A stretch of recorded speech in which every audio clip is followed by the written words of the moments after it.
The rivers of Valladolid.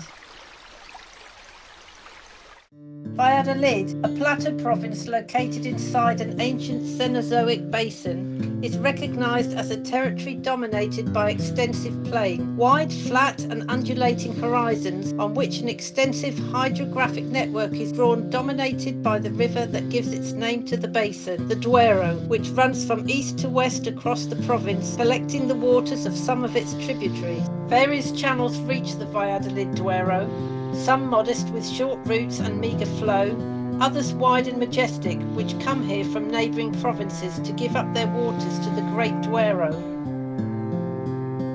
Duero River, which in the capital collects the waters of the Esgueva, is the largest tributary, with a winding and calm route, serves some sections of excellent quality in the province of Valladolid, promoting its inclusion in the Red Natura 2000. In the northern half of the province, modest riverbeds meander, such as the Ornica and its tributary Bajo rivers that originate in the Torozos Mountains and leave the province shortly before reaching its mouth.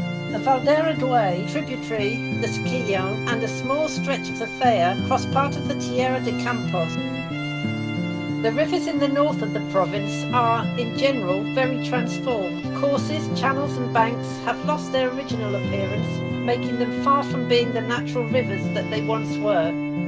In the south, however, the rivers frequently fit into the pine sands, thus complicating the use of boundaries and banks. This circumstance, together with complex morphologies and cycles of periodic flooding, has allowed the riparian forests or gallery forests to be preserved in an acceptable state in numerous sections of these courses. Duraton, Vega, Eresma and Adaja are rivers in which extensive and very beautiful strips of riparian forest remain, which is why some sections have also been included in the Natura 2000 network.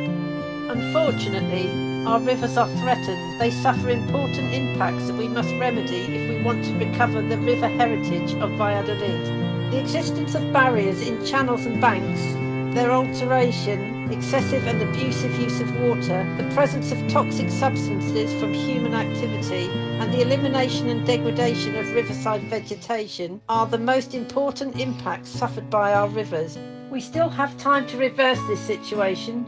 We are the ones who have the tools and the capacity to act, and in this way bequeath beautiful and healthy rivers to future generations.